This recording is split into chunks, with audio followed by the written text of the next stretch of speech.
All right.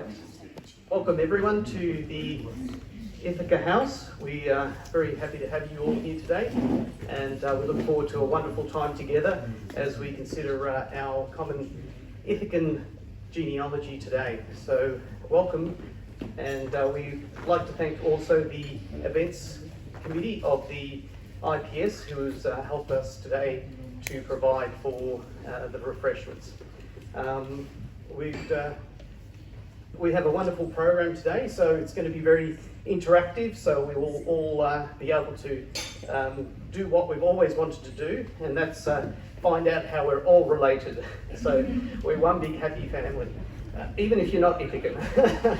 So before I'd like to introduce Athena Connock, who is part of the great clan of the Sikiotis, and Athena's grandfather his name was Sotidis, and he was one of the strong members of the club. He was one of the 5 members who actually mortgaged his house to have this wonderful building that we have now, so we really indebted for him. And he was also the treasurer for, I think, a quarter of a century. So Sotidis was a wonderful member, and also his wife Artemis, who just so happens to be my auntie as well.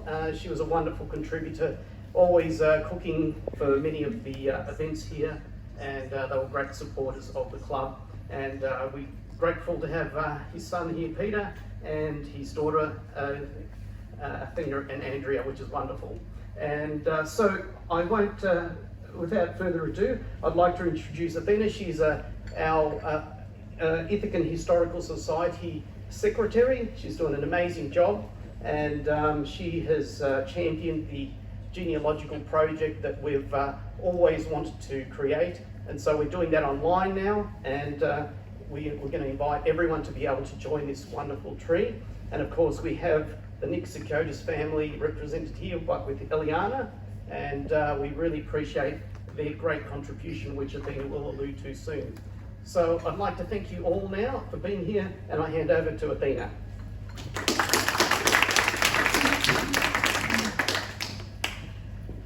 Thank you everyone for coming, and thank you Peter for the introduction. Before I begin, I'd just like to acknowledge the traditional owners of the land on which we meet. Today it's the Wurundjeri people of the Kulin Nation, and I pay my respects to their elders, past, present and emerging.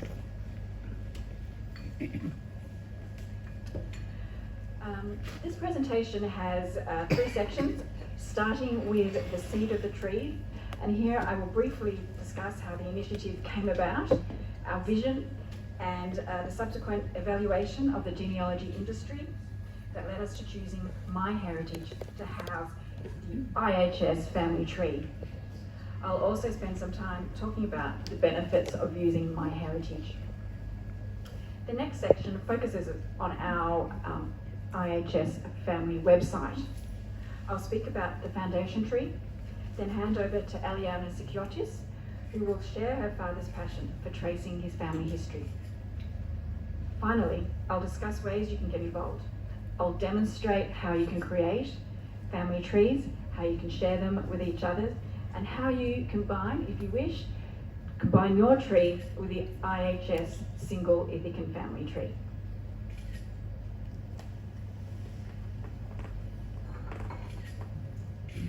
So the IHS family tree project arose out of the many discussions our members had about how we could create a genealogy chart that would map the connections between the different families and be a vehicle for discovering previously unknown ties. The vision was for a way to preserve the knowledge of our ancestors, enrich our sense of identity, and have a resource for generations of Ithacans to come.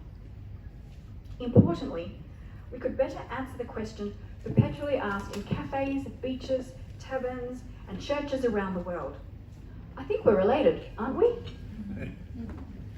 Peter Raptopoulos, the IHS president, who you just formally met, tells me that in the past it was suggested that we take reams of butcher's paper around these walls and we could all write notes about how we were connected. I think the dream was that, we discover that we are all directly descended from Ulysses, the king of Ithaca. Unfortunately, I think that method would probably end up looking like this. A Kanban management born got horribly wrong.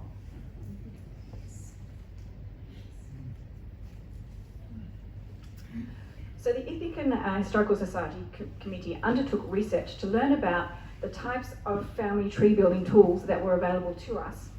And specifically, we evaluated the genealogy software providers so we could decide which best suited our requirements and which we could recommend to our members.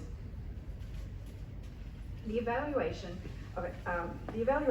was based on several criteria, including that it enabled our members to create content-rich family trees and be able to share them, provides access to historical data,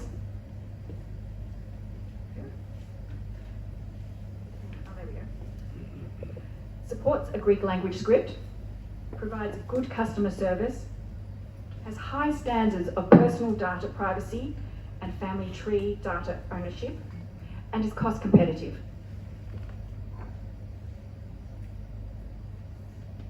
We looked at a number of well-known and lesser-known sites and brands, including Ancestry, Genie, My Family Search, Find My Past, which is the biggest genealogy site in the UK, GeneNet, the biggest one in France, 23andMe, which is well known for its DNA, Tribal Pages, Greek Ancestry, and Legacy, which is a desktop software provider, as well as webinars.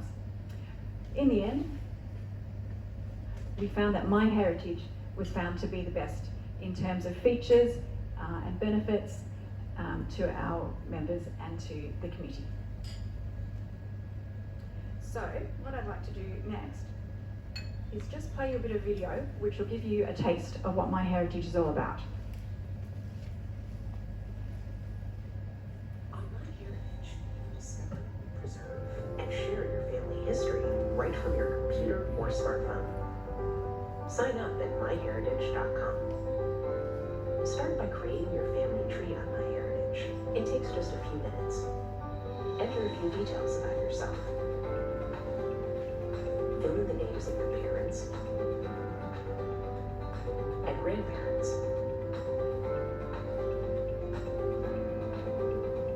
An instant discovery on your tree means we found a treasure trove for you. You can now add an entire new branch, complete with photos, to your family tree in just one click. You've just created your family tree. If you don't get a discovery right away, don't worry. Keep growing your tree and discoveries will come. Add more details, from names and dates to photos and relatives. Your family tree also displays automatic matches we find for you. Smart matches are connections with family trees created by other MyHeritage users. Record matches reveal historical records about your relatives, including birth, marriage, death, census, and many other types of records. Invite family members to enjoy and contribute to your family tree. Grow your family tree and uncover your family's unique story.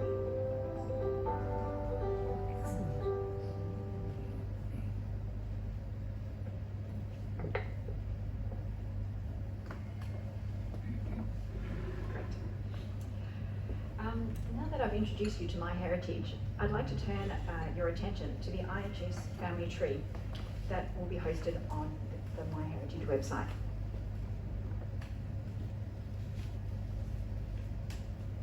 We are fortunate to have been gifted a very large family tree created by the late Nick Sikiotis, given by his daughter Eliana Sikiotis and family. We have made this tree our foundation tree, the starting tree to which our members and friends can add their own family branches. And on that note, let me introduce you to Athena Sikiotis, who, as far as family trees go, is my third cousin once removed. She is going to tell you about her father's genealogical endeavours.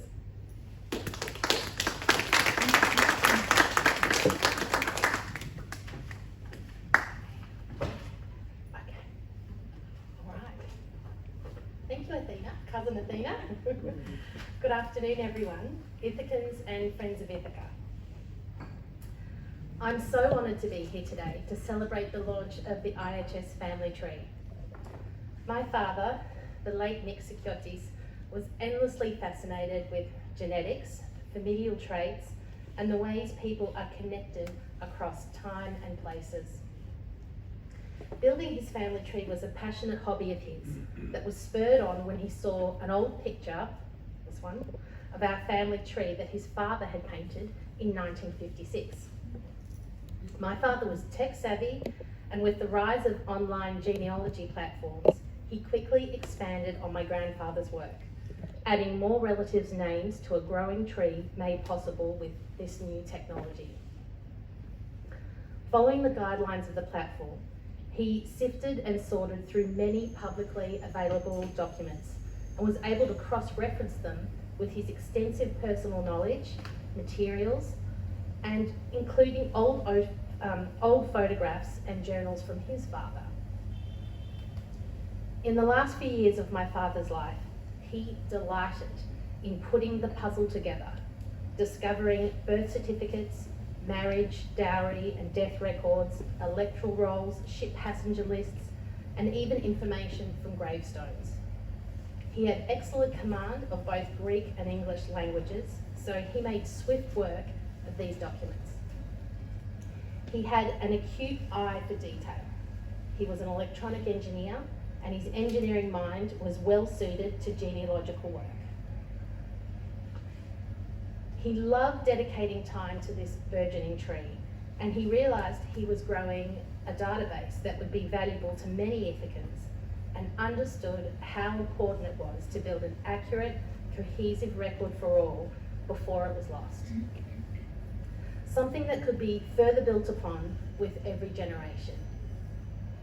On his genealogy site, he wrote, "This is a great system that allows anyone like you and me to help continue to build this tree, Yamas, as a legacy to our children and grandchildren." I remember my father calling me during a COVID lockdown. He was in Sydney, I was in Melbourne.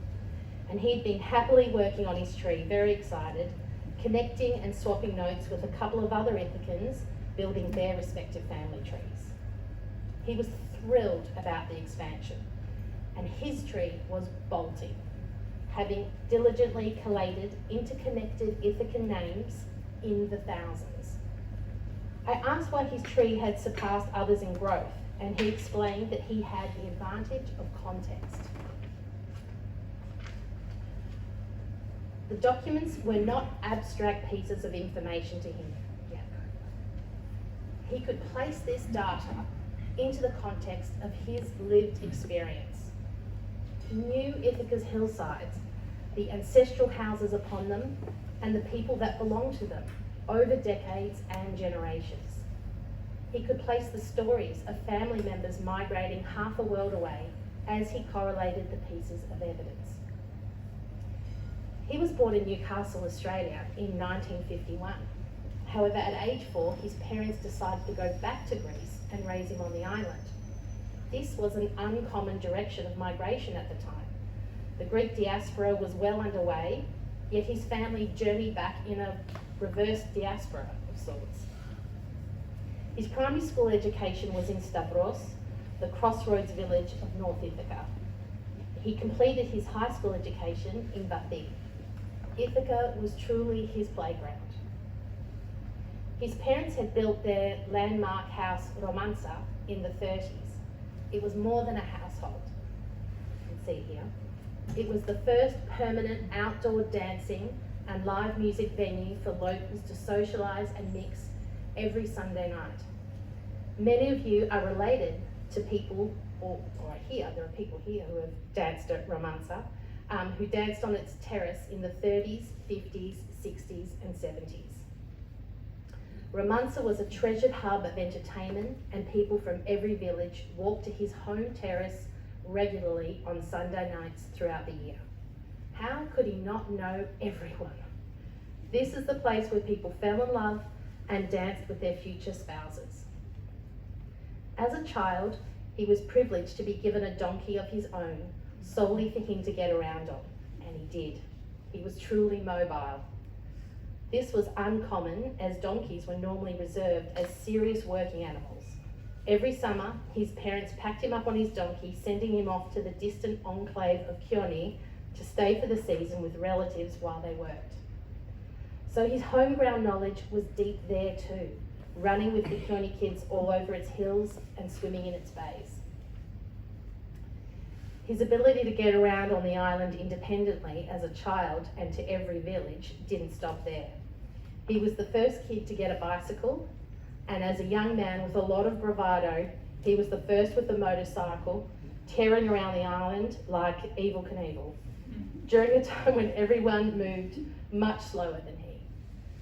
He loved blazing a new trail.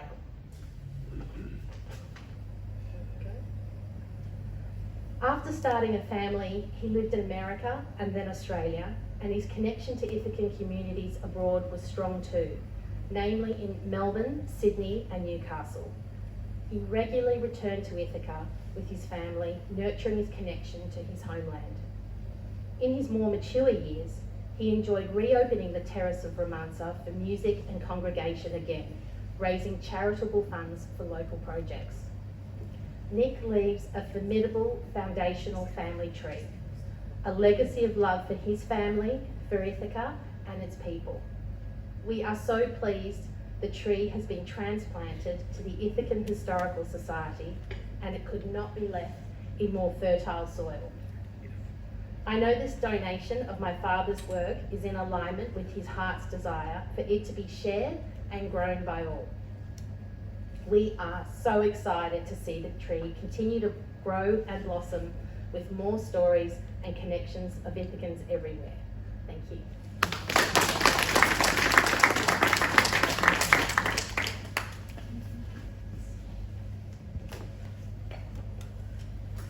So this is the homepage. So within My Heritage, everyone is able to have their own private or public family trees, and they operate as an independent family tree. And this is ours, the Ithacan Historical Family Tree, with our header, and here's our name. And you can see for our foundation tree, Nick Sikiotis had amassed over 2,500 profiles and over 500 photos. And here's a little bit of a description about the family tree. And I just point these out to you all because when it comes to making your own family trees, you'll be able to change these details as you wish. Now over here, I can just see, in this type navigation, here is the account details. Can't hear? Is that better? Okay, great. And then what an important feature over here is that one of the reasons, again, that we selected My Heritage is that it has a very easy function for everybody. If just at a click of a button, you can change into Greek. Now, this banner appears every time it's advertising, so I'll close that. And then at a click of a button again, I think that's the right one, isn't it? And you can go back to English. Hard to see from this angle.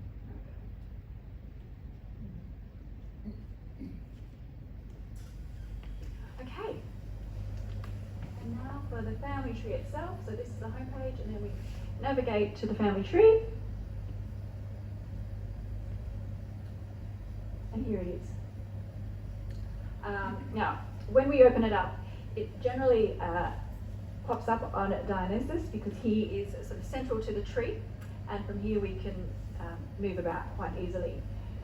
It doesn't look much from this perspective, but if I use the navigation buttons down here and zoom out, I can't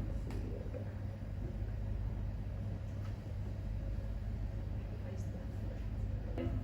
Some really good features include you can print charts and books, and you can collate them yourself. And my personal favourite is the relationship report, where you just tap into people's names and it will demonstrate how you're linked and also tell you at the top of the page that you're, for example, 3 cousins twice removed, or you're 2 cousins 3 times removed, which is a great feature. Over here we have where you'll find your discoveries, where MyHeritage's really powerful search engines and algorithms match the information that you've got at hand with what is in their databases and provide you with data that makes creating trees and creating a really content-rich environment that much easier. Over here is photos, and I might come back to that later, but they've got some fantastic features. I might see they've got. There's some photos there, and then if I take you down to, if you're really keen, not my kettle of fish, but if you would like to animate some black and white photos, it has the technology to do that. It is scary. And then over here, this is where you can access all the records. Now the records are divided into 2 types. It is the historical records, which are vital records, gravestones, manuscripts, ship records, a lot of records, as well as profiles from various family trees. So it's very easy to navigate. You can just type in a first name and a last name, a place, and then if you want to drill down, you can put in some different parameters.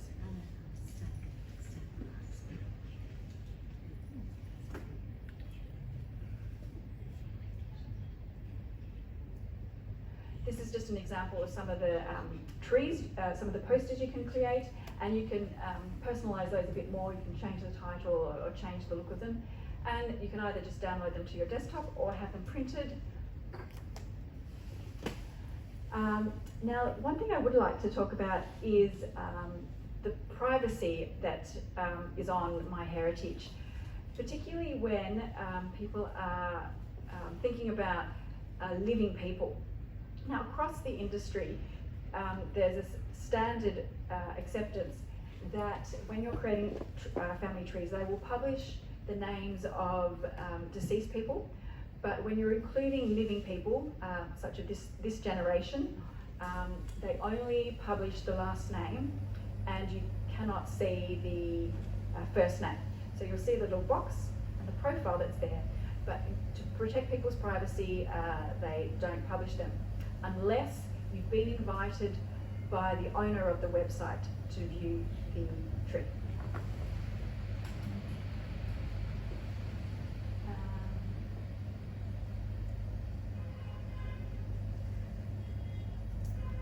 Now, I'd like to just talk about sharing.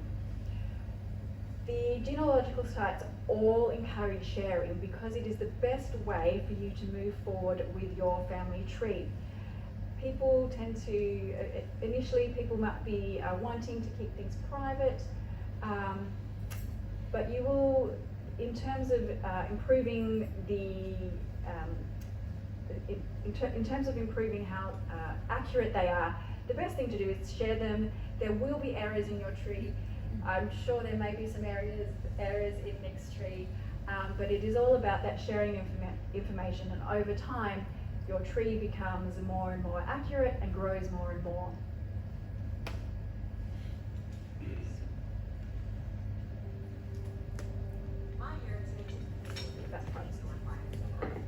In this video, we'll show you how to control the privacy settings for your family tree. To access your privacy settings, click on your name on the upper right side of the screen and select My Privacy from the drop-down menu.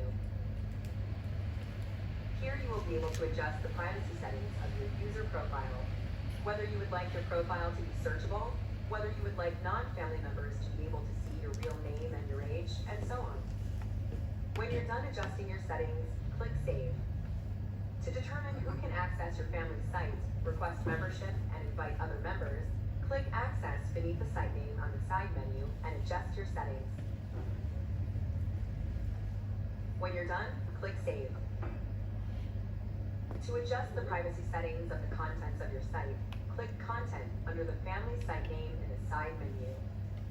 Here, you can choose whether your family tree and photos will appear in search engines, whether to enable smart matching, which matches your family tree to other family trees on MyHeritage, whether family members can post content to your site, and so on.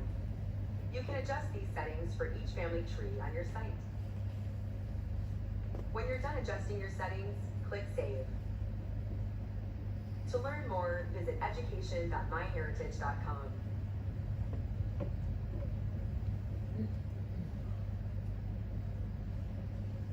So there's a lot of educational material for my There's a lot of educational material for MyHeritage on a website. You just have to type in whatever question you have, and you'll get a page return of written and video content that will surely answer your questions. Now, how you can participate in the IHS Family Tree project is in two ways. One, we encourage you to explore and curate your own family trees, to chat to family members, write down stories, collect the documents, and create your own family tree. And that can be your private tree for you to share and have as a legacy. And then, if you're comfortable, you're welcome to share your family tree and and join it with the Ithacan, the single Ithacan family tree.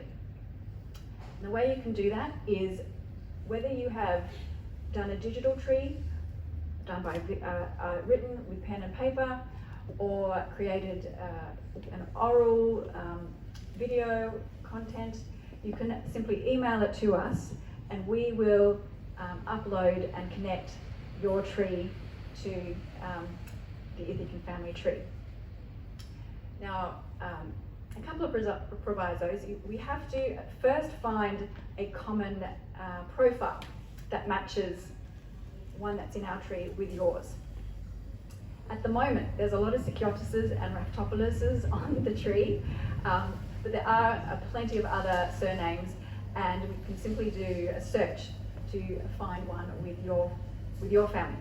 If there isn't one, we will simply wait for an opportunity when the branches have all grown some more, and I'm sure over time we'll be able to connect your family tree.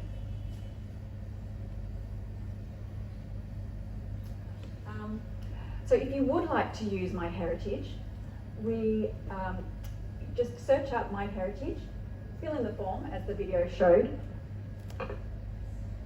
and then it will ask you to sign up for a 14-day free trial, which is great. But first, they will ask you for your credit card details. So over that 14-day period, and you get full access to all the features, like the historical records, the photo features, all the matching of documents.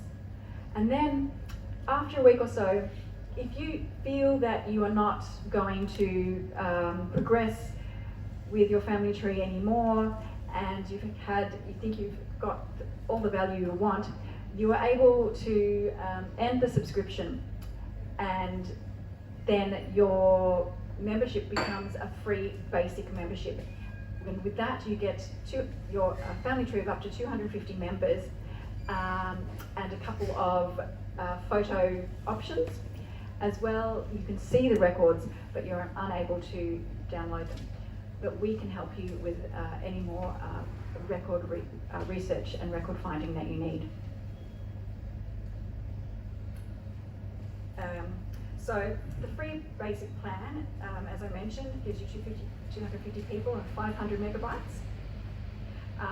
But there are 4 other subscription plans, ranging from $109 for the first year to $239, which gives you the complete package.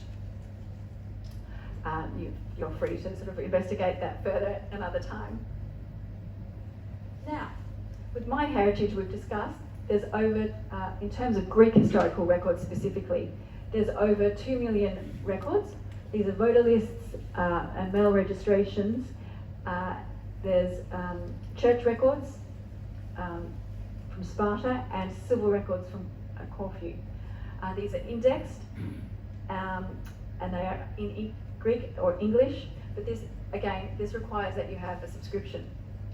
These are also available through Greek Ancestry. It's another website, which is a pay per record if you prefer. And then the General State Archive also has these available for free, but they're not indexed. You sort of have to go there and have a look yourself. So there are limitations in that there aren't any specific Ithacan records that have been digitised, indexed or made available online yet.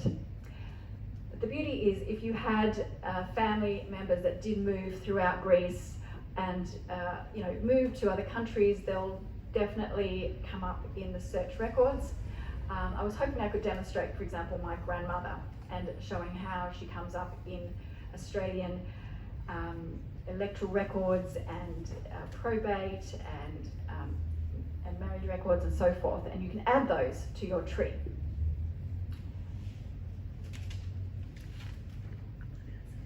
Fortunately, in terms of finding Greek records, the Ithacan Historical Society can help. We can facilitate access to documents and publications. We have our IHS library right here in the club rooms with a fantastic range of books on genealogy and Ithacan identity and populations, as well as the Ithacan archive in Vathi. You just have to send us your request via ithacanhistorical.org. It's our new website, and we will communicate directly with the archive manager on your behalf in Vathi and can find the documents that you're after to complete your family history search. Now, I'll just talk about a couple of other sources that may be of help to you. Oh, actually, I should just go back one. I did want to mention.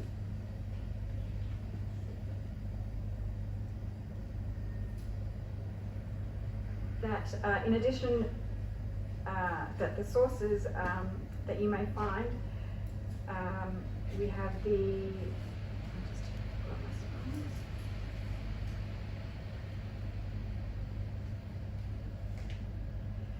the Libro d'Oro di Ithakis, or otherwise known as the Golden Book of Ithaca.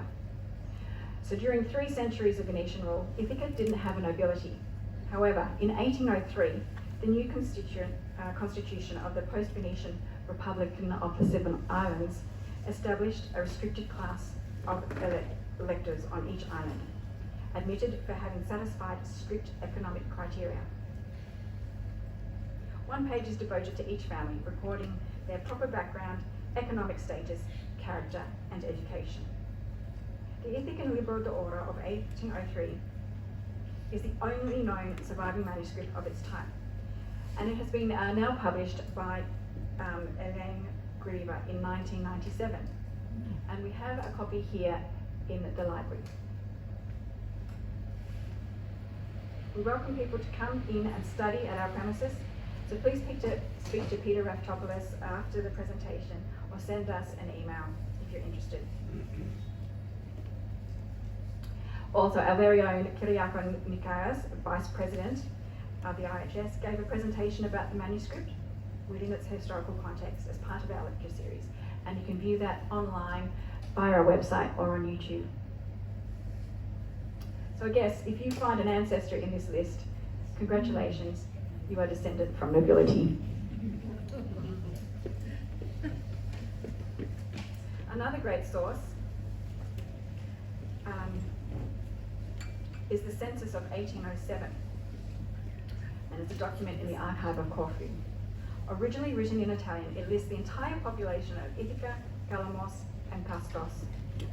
Dr. Iona Athanasopoulou published her analysis of the census in 2019. It provides family historians with a source of unparalleled detail for the period. Information is listed by household, service staff included, and by name, gender, age, education, occupation, and social status once again. Again, the book is written in Greek, but there's a lot of entries in terms of the data in Italian.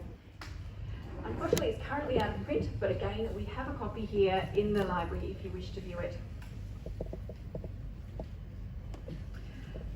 A This new second edition is being prepared with an introduction in English, and it is forthcoming, and it will be published by the Ithacan Historical Society. So please keep your eye out on the newsletter for more information. And finally, of course, we have our passage to Ithaca by our very own George Mansonos, who's here today. Once again, this is an excellent resource which I've used myself and found out so much about the Seciotis and the Scotus clan and the Scotus clan. It examines the historical and geographical factors that shape the small islands of society, the formation of villages, and what it is to be an Ithacan. There's annotated surname lists and associated nicknames, which aims to preserve our local culture. Now, again, I did want to show you, and maybe if I actually place this computer on another table, I did want to show you how on MyHeritage, when you're entering your data, there is a place where you can put your nickname for the family, as well as any other information. And that will then come up in parenthesis in the little profile card. And that concludes the presentation.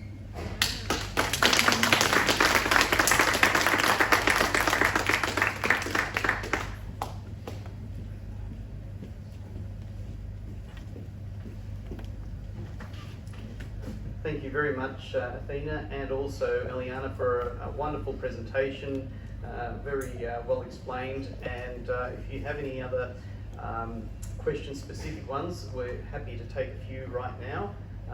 But the IHS, the Historical Society, is very open to you sending your family tree, explaining certain things to you. We've got regular contact with the archive in Ithaca, so we're actually funding a lot of work there. So we have our Vice President Kiyakan, and he's regularly there on a 3 or 4 month basis, and we're happy to source any information that you would like. We've with the 1807 census, which will be published in the next 2 months. That'll be a wonderful addition to our library, and we hope to have that here available, and you'll be able to see it online on our website, ithacanhistorical.org. So basically you'll have plenty of information from your own family tree to go back to the last 100 years or 150 years, whatever is on your family tree, and then we'll be able to contact the archive, or if you'd like, you can actually go there yourself.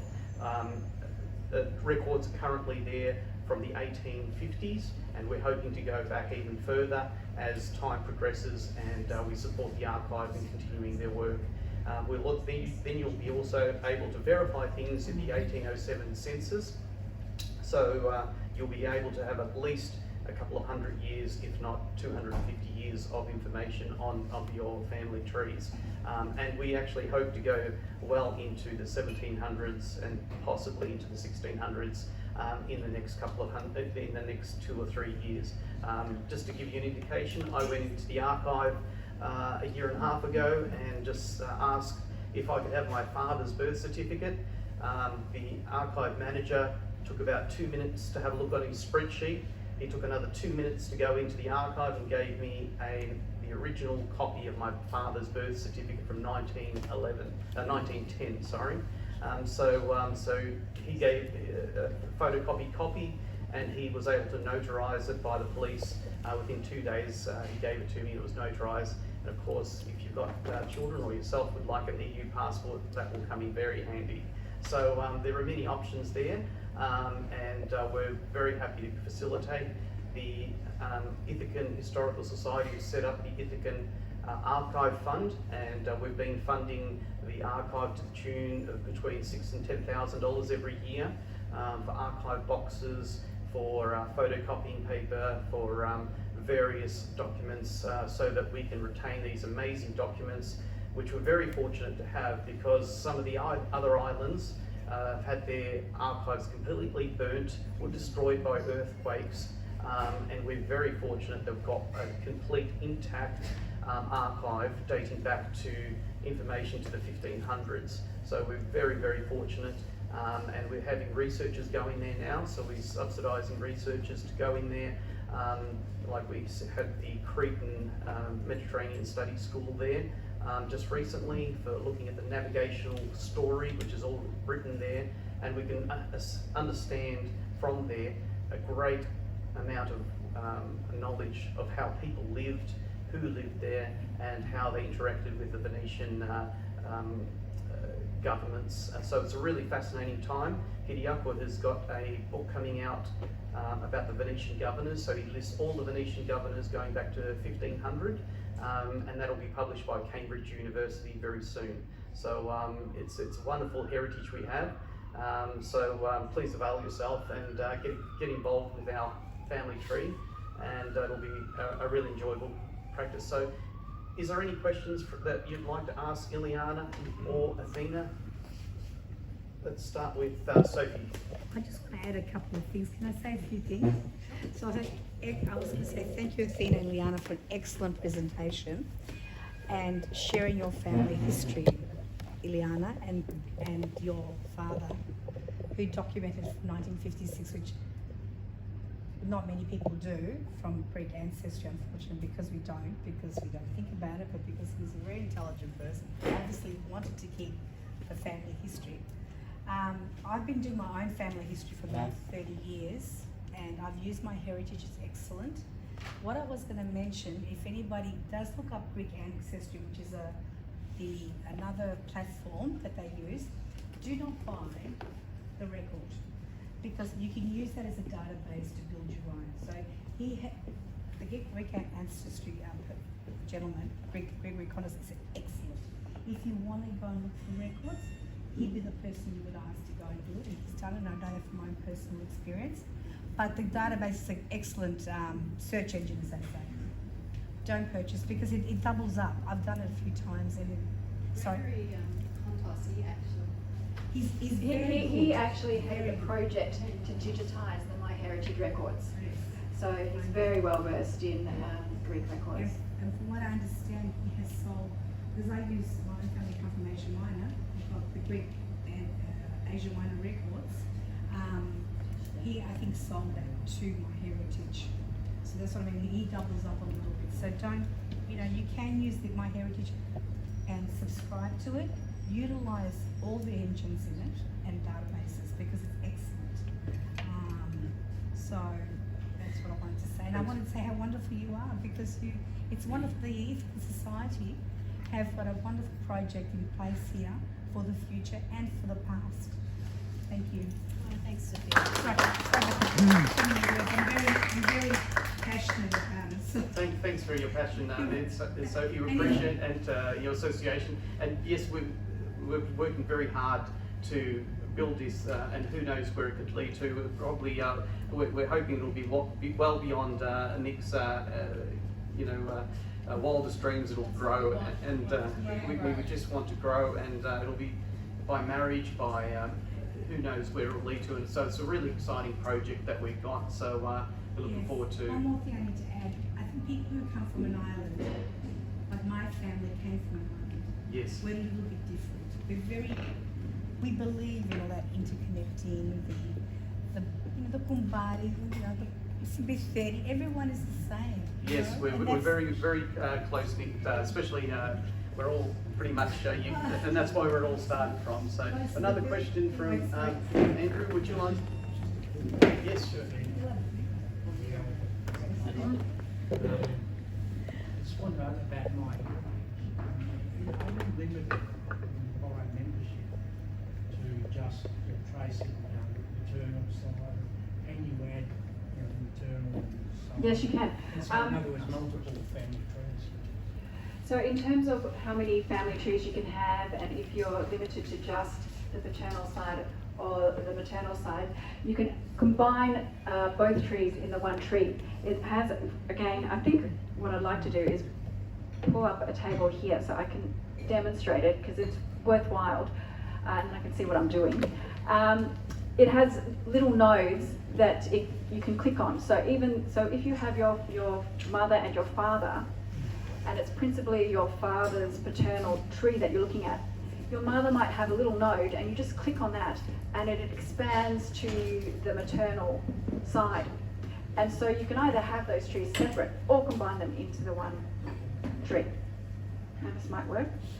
Just before you Yes, take it on, George? are you able to import information from another ancestry site like Hmm. That is a very good question. Yes, you can. There is a standard software type called GenCom files, and every platform uses them. And so most of them, and I'll show you on MyHeritage again, you simply click a button, and it might ask you whether you want to export the photos as well as the names, download it, and it's a zipped up file, and you just email it to a different site if you want, to yourself, and then you simply click a button again to upload it. I went on Jenny just recently, and I was told that my passport was expired. I had to renew it, and in the process of renewing it, I ended up being in my heritage, which I believe my heritage bought Jenny out. Yes, they did. Oh, they did buy Genie out, but they do operate as two separate companies or two separate websites. They have kept them quite distinct. So with MyHeritage, they operate very much in individual, if you want to have individual family trees, whereas Genie have more of a single universal family tree type, whereas when you enter the information, it joins up to one great big family tree. But they do share information, and in fact, when you're doing your searches, you will find matches from Genie as well as MyHeritage, and I can show you that now. Okay.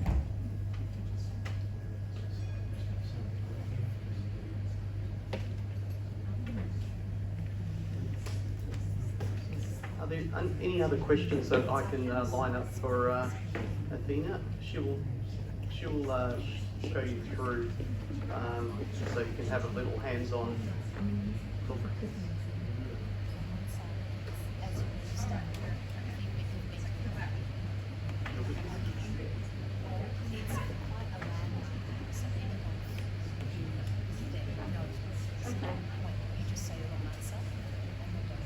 So what I'll do is, I'm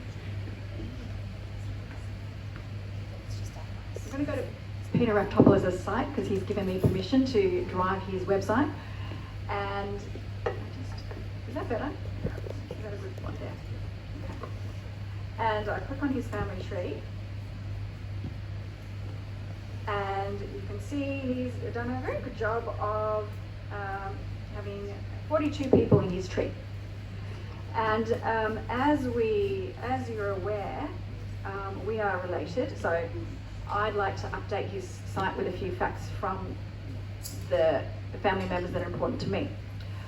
But first I'll just nip back to the IHS family tree, and I will show you how we are related. This is what I wanted to do earlier. I go to the relationship report under family tree, and on the foundation tree I'll pop in my name. That's me. And I'll pop in Peter's name.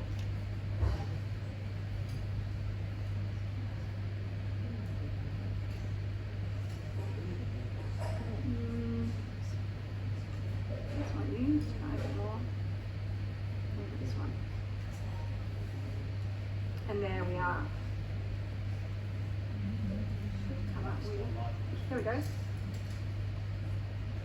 We're second cousins once removed. Is that not you? Different? Okay.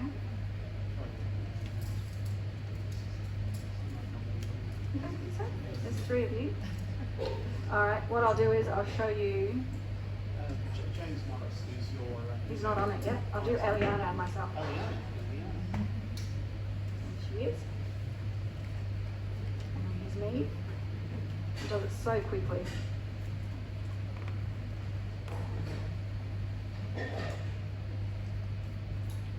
There we go. So scroll down. The relationship is third cousin once removed, and you can see that Eliana's great grandfather and my great-great-grandfather were brothers. And you can find any relationship between two people on a family tree like that. Now, So it's very powerful. it's a very powerful search and very fast. I'll go back to the family tree. And I'll go back to Peter's. So, Andrew, to answer your question, here is Marinos and Phyllis. And so this is predominantly Marinos' part of the family, but if you click on these nodes, it will expand and you'll get her relationships, and you can add families that way very easily. And this is the way our IHS family tree will grow. We'll have expanding branches, hopefully all over the place. And just one point to that. One interesting thing that I've found, you'll actually be able to see where surnames came into Ithaca over the years. Like we may find Candalotuses and etc. that came back centuries ago. If we were able to populate it, it'll be interesting to see where the trade routes existed, populations, people married, how they came in. So it's going to be really interesting to put those family names there as well. Athena, can you put my name in and see if I'm related to you? Because I know. George, do you have a comment? I can see some problems in the absence of clan names. In George Paxos's, for instance, or a Diamond doesn't. So, I would emphasise for people who did include their clan names. so I can see here, that's a good point, George. I can see here that Peter has neglected to put in the clan name. So I will show you how that can be done now. So you can either do this at the time or you can go back and re-edit it. You just click on the edit button. And up comes the profile card, or you can just directly click. We go to the profile section.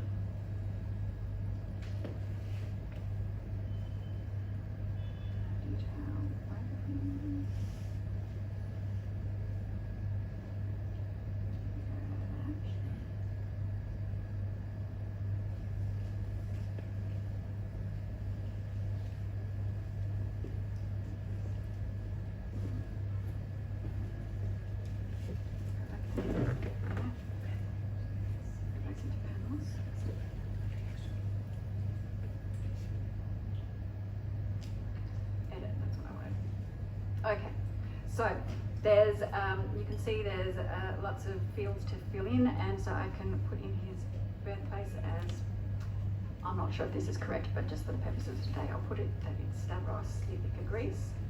And I do have some information. Here they are.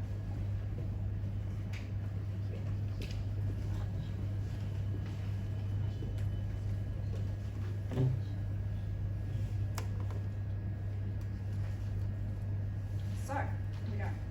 So I can put in, it's Panos, and he was born in 1860. So I'll put in birthday at 1860. Don't have his birth certificate yet. So I'll put in circa 1860. And then if you click, and you can fill in any other information you know, like if you have his death place or death certificate. And then if you go down into here, edit more bio information, and you put in here, hover over this additional names. In nickname, I am going to put the Parasukia name, which is Aurelio Ross. Now, Dad, did I pronounce that correctly? I'm not sure. Yeah. Excellent, excellent. Okay, I'll pop that in now. Yes,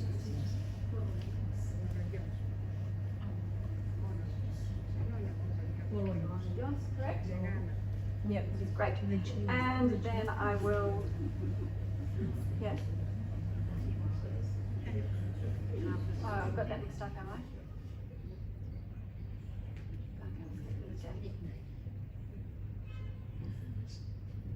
Or maybe that was birth year. Alright, we'll leave it at the moment. And then we save and close. And so now you can see that his clan name is there. And if his wife has a different clan name, which I hope it does, you can pop that in too. And generally what we do is you put in the maiden name for the surname, and that will show up like this. I'll pop in add daughter partner, there we go. And I'll put in her name. And I'll put in her maiden name here.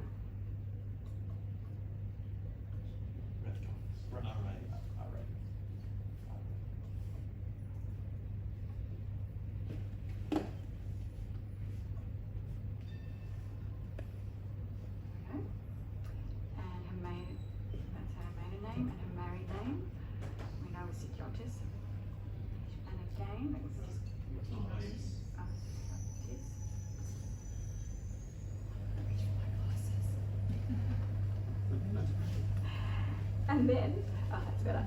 And then again in the, and then again in the additional names, click on that.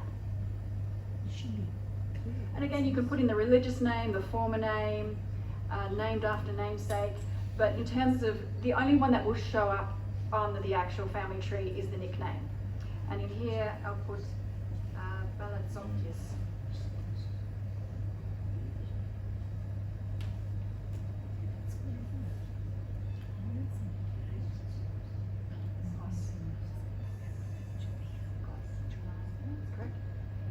Save and close.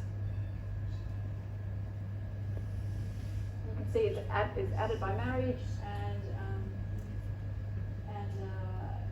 it's got both clan names in, and so on. I can see that my grandfather is missing a couple of brothers and sister, so you could add that later on as well. In discussing this family tree with my dad, he told me that Panos, like so many Ithacans, was a mariner, and in particular a shipbuilder. And he built maritime vessels in Bali in South Africa. So I think that's a lovely little nugget of information, and I can add that to the notes. And while doing that, we also was flicking through an album, and for the first time I saw a photo of my great-grandfather that Dad was able to identify. Before that, they were just faceless, very engaging, interesting black and white photos, but completely anonymous to me. And these are the type of conversations and discussions that we are hoping we can facilitate amongst our fellow members and with all Ithacans. So I'm going to upload at least the photo that I found, and we'll see if I can add the occupation and the story. So I'll go in here. Oop. No, actually click on Connock. There we go. And so here, add the photo. It's sitting in my download, so hopefully I can get to it. Go into downloads. There's Panos. Click on that. There it is. And so it's got a little magnifying glass. So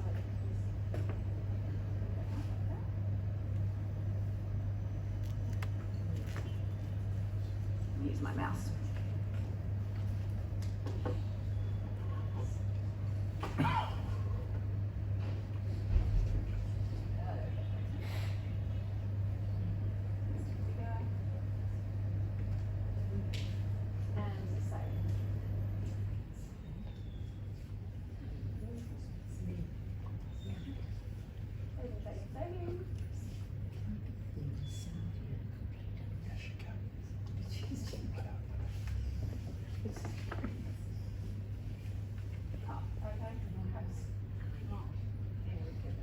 So I'll show you another way to add photos. Put that here.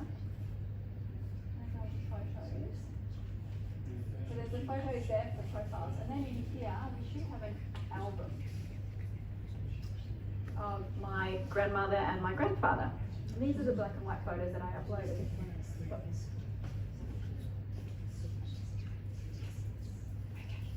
Great. Okay, and then we'll go to colorize. Actually, I'll just go here, back to my photos. And just by clicking on this button, you can see the photo is colorized. Black and white and to color. And you can save that photo and download it and print it if you like. MyHeritage recommends that when you're using the photos on the family tree that you use the original black and white photos, but this is a great, it's a really good tool to use. Can we see the animation one? Really? Yeah. Oh gosh, okay. Let's have a look. I haven't done this before. Hang on, go back. Go back. Edie, I should get you to guide this. Where's the animate button? Up there, next to colorize and enhance, right there. Down. Animate, alright. Here we go. Look at him go. Oh my gosh.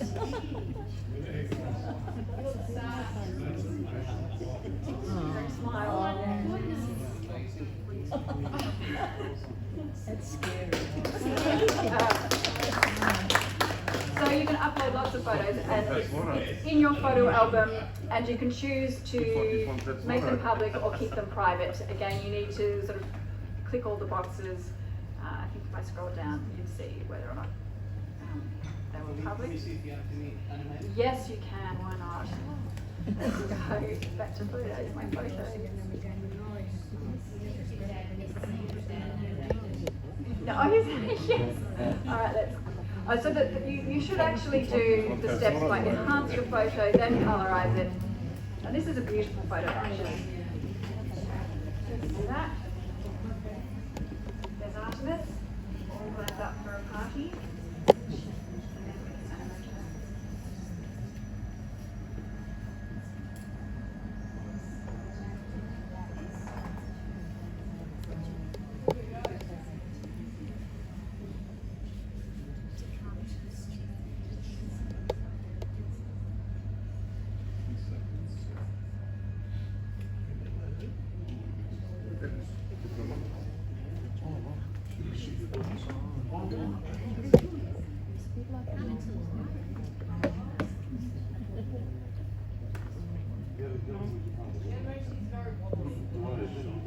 I'm sure they'll improve it all the time with the latest developments. Very good. Okay. So you can create deep stories where MyHeritage tools will curate and animate an entire story of your relatives, turn it into a book and so forth. Let me show you how the research tool works. I'm just going to research Artemis again because she's got a very distinct name and it's very easy to find documents for her without getting mixed up with others.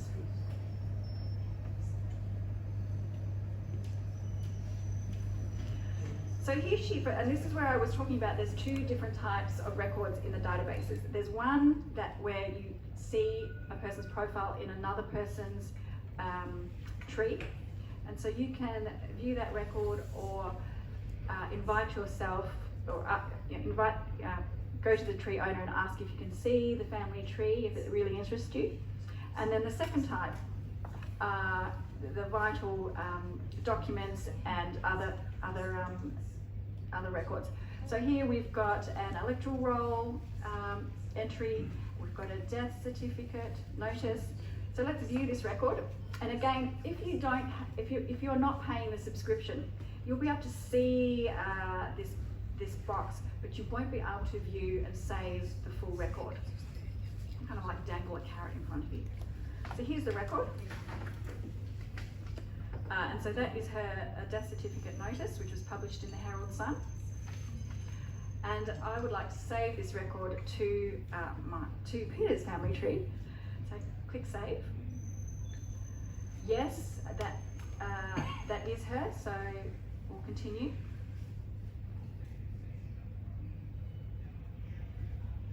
And here you get to choose whether you want to import all the information or just particular particular bits. So what I want to do, go to the bottom, just save the whole lot to tree, yeah. Let that go. Include the source citation, show, yep, that's everything. So, save to tree. Now, when I go back into my tree, and I click on Artemis, and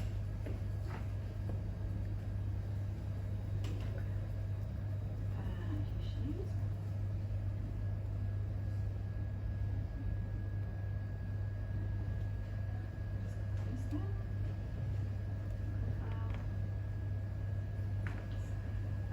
You can see that the death notice has been added, and if we go to the top and go into the source, you've got the full citation here.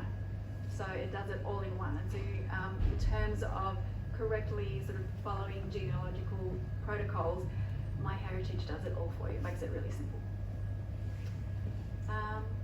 Any more questions? I've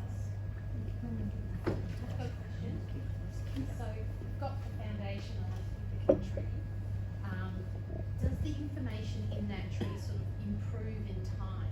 Does it flow back to the tree as well? Does that make sense? So people are going to the tree and going, oh yes, I'll take this and this and that and I'll bring that into my tree.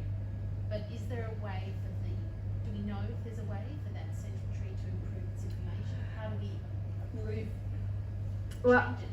I guess that is part of the human element to improving this existing tree. When people view it, they may see that there's a piece of information that conflicts with what they know about that branch of the family or that individual person. And I guess they may think, oh well, I'll just add this bit of information to my tree and do nothing more. But if people are really passionate about genealogy and feel motivated to get in contact with the tree owner, they will do so and perhaps advise that they've got this piece of information. And again, that it is that over time of how validating the points makes the tree better and more correct over time. So the idea is that the Ithacan Historical Society will be the owners of the tree and will be taking information from everyone and verifying it as well.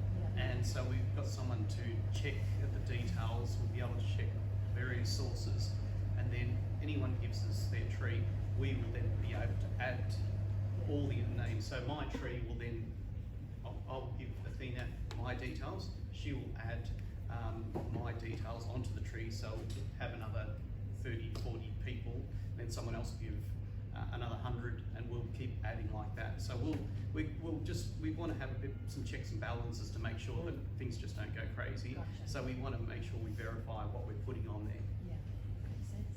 Couple more questions. When you have family members doubling up, how does the program actually deal with merging the two? With MyHeritage doesn't merge information. There'll be a team of us that manually update the information. The site Genie, it does automatically merge family trees, but I guess they've had their own issues with that, in that sometimes there are double ups or information is omitted, and you have to spend time manually correcting those oversights. So the technology isn't perfect, which is, I suspect, why MyHeritage hasn't adopted it for their site, but it exists in Genie. I had a similar question to Liana's, or comment. How do you reconcile the spelling of names, differences in the spelling of names? So you've basically answered that question. Yeah. So again, Genie is very their technology sort of dictates that you have to be very specific about the spelling, particularly if you're trying to find records. You have to have spelt your person's name correctly to match it with, say, that immigration record. Otherwise, it won't show up. I have read that MyHeritage's search engines are really sophisticated, and they can understand different spellings and will return results with numerous different spellings. In terms of entering into your family tree, they do advise that perhaps if your member goes by different names, that you put the name that was on the birth certificate and then cite in those other name areas where it has changed over time. So how do you, like with the English, like I'm a Canadianus, but some of our cousins have changed the I to a Y. Yes. In the beginning, but how do you know? I don't have my dad's birth certificate. I can't find my dad at the Greek Embassy, by the way. That's the problem. I gave so many spellings. So do I just put my English name, like our name? Yes. Will I just put that in there? Just put that in, and hopefully somebody else can elicit. History recognises whether it's Kandinoki or Kandinoki or Was English spelling? No, but you put the names in English there, like that, yeah? No, but this doesn't concern searching Greek. You're going back to my problem with the embassy. It's not a problem with that. Was he born here in Australia or in Greece? In Ithaca? What date was he born? The 17th of January 1920. You'll be able to walk into the Ithacan archive and you'll be able to get... In Ithaca? In Ithaca. You'll be, if he was born in Ithaca in any time in the 1900s, you'll be able to find a birth certificate within about 5 minutes. I'm going there in There's an issue with that. So you'll be able to find that very, very easily, and from there, you've got to know, like for instance, the Sigotis family is a classic example. The Sigotis is spelled, I don't know, at least half a dozen ways. I don't know how many, George, probably half a dozen at least. So Scotus got many different ways. Sometimes, like in Raftopoulos, they're spelled without an O before the U. So it gives us an ability to put those things in there. And sometimes you have to go with what's popular as well, type of thing. But there is ability where, I mean, there's cases where Raftopoulos married or a Scotus married a Scotus, but not the same clan, maybe four cousins or something. So, and their names are different. So this will allow you to do those type of things. What about video? So do you see any chance of putting video? Yes, I will demonstrate that for you. I'll go back to Raftopoulos. It's an incredible search engine, and it's basically a database of amazing amount of information that we'll be able to put on there. So it's got a huge memory. Exactly. So it's a good memory of it. Correct. So we've paid for, like the Ithacan Historical Society paid for the large package.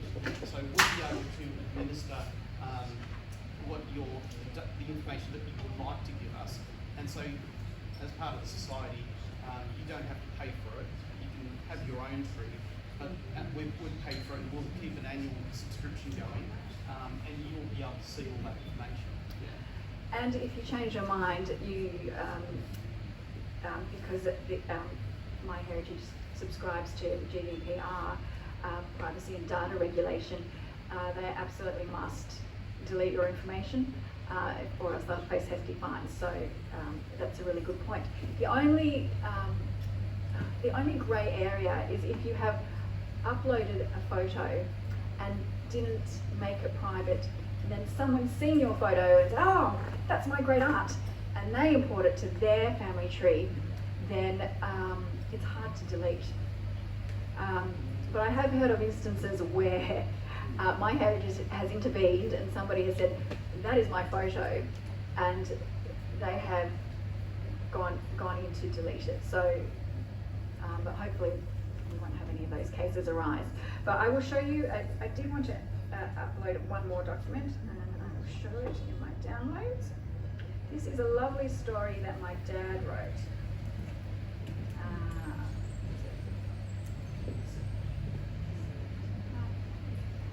Yeah, it's a very interactive type of process. So it's a lot of the times you'll have to come. If you've got a question, we're very open to the Historical Society just to direct you to a piece of information, a book. So we're going to constantly be getting publishing books over the next few years that will have a lot more information, and as many censuses that are out there, we're going to publish them so that we've got access. We're even your father's book, Bolyidi, that's a really the Raptopoulos family, Spiro and Leah, and they've allowed us to PDF copy of Bolyidi, which is a super important book because it lists all the clans from Ixugir, Bolyidi, Blackadinja, their clans, but so it's super important. I suppose I'm announcing it now, thanking the family for allowing us to put that as a PDF, which will upload it into our ithacanhistorical.org, so everyone will be able to actually go in there, and not just Raptopoulos, it's all the different names from that northern area, we're hugely grateful, Spiro and Leah, because it's going to be a great contribution to us. Thank you, Leah. So this is a Word document that my father had written about my grandfather's contribution to the IPS, and I thought it's a lovely legacy to have, and I wanted to upload it to the site so it doesn't get lost. And in fact, I simply photographed it from the 70th anniversary ball brochure. So I'll leave that there. And then again, I just go into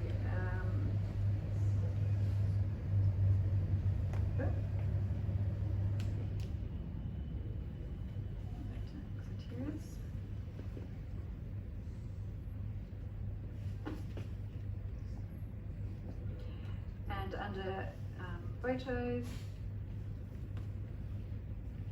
I should just be able to upload an album.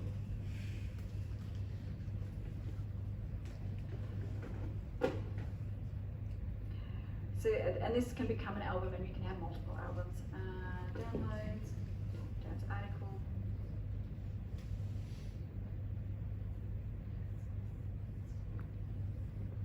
So it becomes a very powerful family history database for. And there's the PDF. We put all the information in there, whatever you want. So you don't have to lose your information; it's all there, and it's all one spot, and then people can you can give people access to it. And it's just amazing capabilities, and we're happy to. Athena has written an amazing document. It's about 15 pages. With all the information which we're going to upload onto our website. It's going to explain all the details of privacy. All the questions that you have will be all uploaded in this document, so you'll have access to that. This video will be uploaded as well, so you can go back and have a view of it. And also, we've got a questions sheet, which Athena's going to speak about right now. So originally I was going to write a how to use manual, but then I found in writing it, I was simply reproducing everything that was already written so beautifully on the internet, like those videos or pages on there's a question which I've included, how do I add stepchildren to my online family tree? And so you just click on that, and there's a beautiful page which clearly and simply instructs you on how to do that. So I simply included some common ones and some not so common ones here, and all you have to do, any question you have, just type it into your search engine and an answer will pop up, or if you go to the help desk section here, you can see there's lots of popular questions, and go down. Knowledge base, there's videos, and then go back up to the top.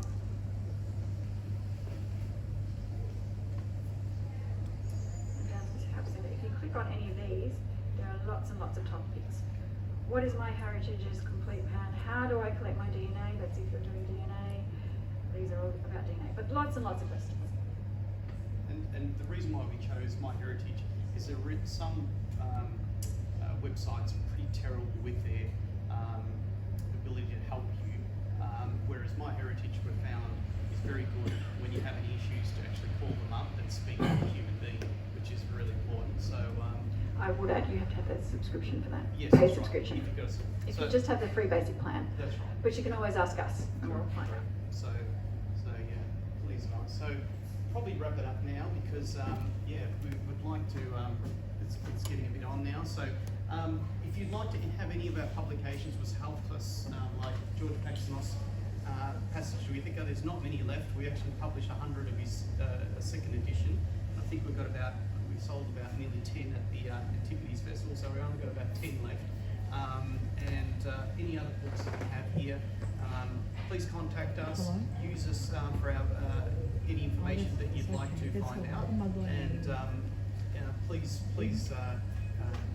yeah, contact us and we'll help you through the system. Again, we'd like to thank Eliana and your family. It's been a great, huge help because we don't have to start from scratch. So thank you very much. Enjoy the having a chat. We've got refreshments here, and please chat amongst yourselves about how you're related, and we'll certainly find out how we are for sure using MyHeritage. Thanks very much.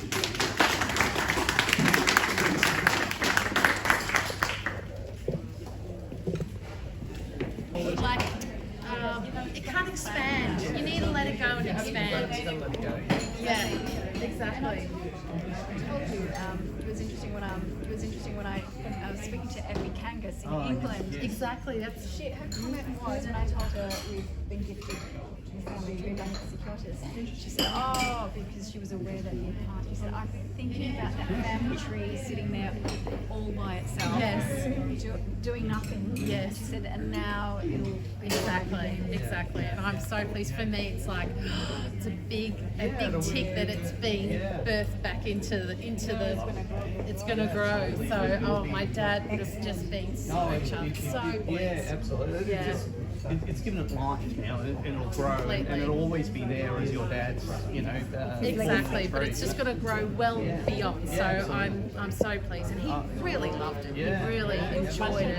Very passionate about it, and he loved blazing trails. And I think he saw it was an open field, no one had done it, so he went for it.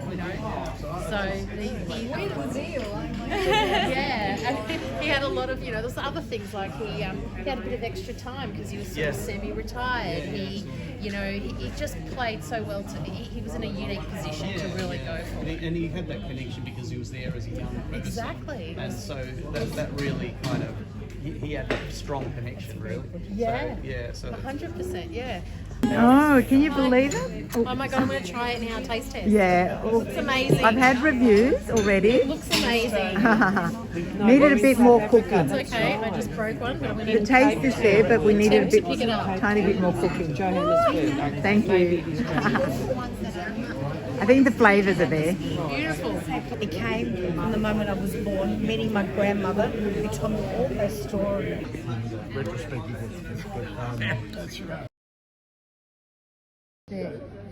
Oh, cute. You must be Athena's dad. Yes, I am. Yes. Yes. That way. What was your name? I'm Peter. Peter. Nice to meet you. Nice And? to meet you. I'm Edith.